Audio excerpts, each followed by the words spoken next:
And I'm an optimist. I am very optimistic about the long-term vitality of our markets. I'm bullish on capitalism. The reason why I'm bullish is that when I read the newspapers every morning and listen to Bloomberg and other news organizations, it's full of scary things. We talk about the problems. We talk about all the problems in life. But we solve problems through conversation. And the one area where we have no conversation is the affordability of retirement and the whole concept of retirement. And we need to start a global and, most importantly, a national dialogue. So in your letter, you have a very powerful, I think, diagnosis of the problem, not just the United States, but globally. Yes.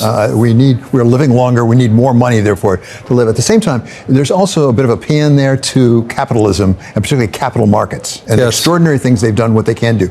Connect the two of those up. Could we use the capital markets to address at least some of the problem we're talking about? And let me be very specific. Social Security, you mentioned, is really in trouble.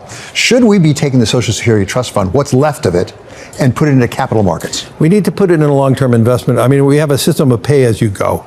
Okay, there are other countries like Australia that have a whole unique system whereby you're contributing. But right now in Congress, there are a number of senators and congressmen are talking about rehabilitating our Social Security pool and maybe contributing a big block of money into it so it has sufficiency. But to me, as I said, Social Security is just a foundation of retirement. We need to really educate our citizens about the need for savings. We see worldwide, most people who are really thrifty, they keep most of their money in a bank account. Like in Japan, there's a high savings rate of 18%. Most of that is in a bank account.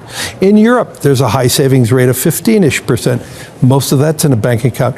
That is not going to provide you the adequacy of the compounding of what capital markets can do.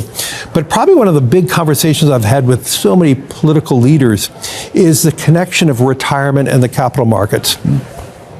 When you think about the vitality of the U.S. capital markets, so much it's based on the long-term money of pension funds of our, whether it's a defined benefit plan or a defined contribution plan, and Americans are more optimistic, and so we have a higher investment in equities beyond any other society.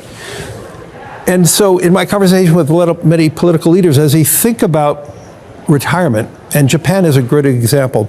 The Kishida government just this past October raised